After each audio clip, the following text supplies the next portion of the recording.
At the bottom of the ocean, where salt weighs more than gold and pushing a shopping cart feels harder than steering a cargo ship, something began to stink, and it wasn't rotten fish.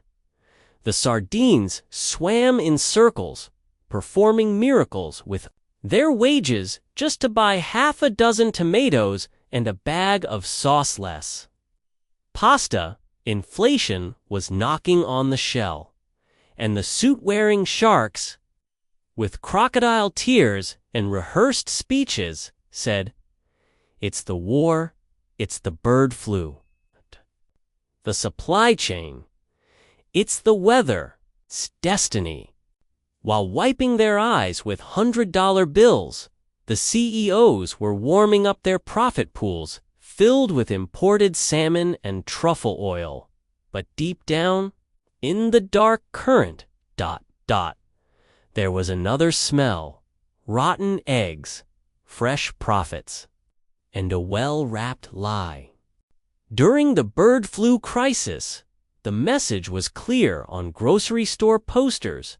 Sorry, egg prices are up. Chicken shortage. The sardines, patient and obedient, paid more, paid double, paid with a smile, thinking, it's just a rough patch. But while chickens were supposedly dying in droves, the ocean's largest egg producer, Cal Maine, was alive, thriving, and swimming in money. Profits tripled. Egg production stayed normal.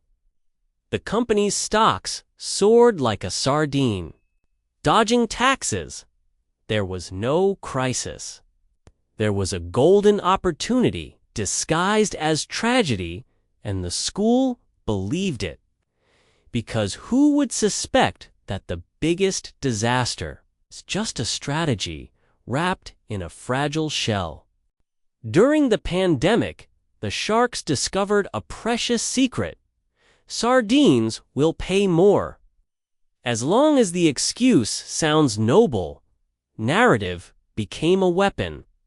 We raised prices because of the crisis. A polite lie?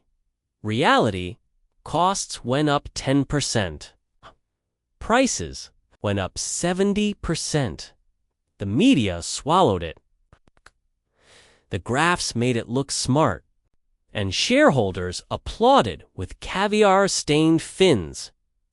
It was the birth of what we now call narrative inflation, a wave of price hikes driven not by need, but by the opportunity to squeeze more scales off each sardine. The result? Record profits. Billion-dollar dividends, while the people choose between rice and electricity. But the market is free. Free for who? Exactly? Today, 4 companies control 70% of meat. 3 dominate pasta.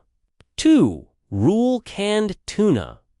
1 owns the planet's seeds. It's like the ocean turned into a monopoly. You're not buying food. You're signing the shark's contract. Sardines live in a theater of choice. But they're really just picking the brand of the same hook, the government.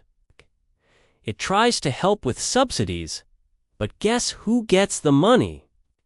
The same companies that inflated the prices so you pay more at checkout. And then pay again through your taxes. There is.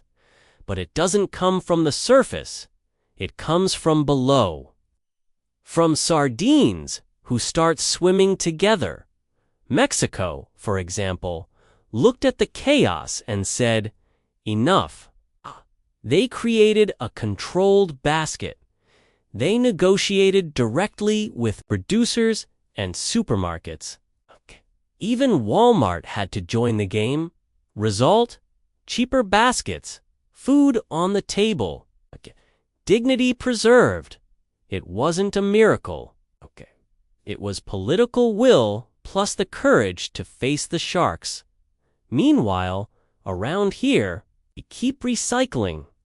Excuses, while CEOs toast with golden omelets and sardines by a single egg. On monthly installments, oh, little sardine.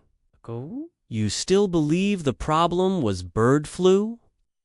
Hit that subscribe button, share this video with someone who still thinks the market is free, and drop a comment below.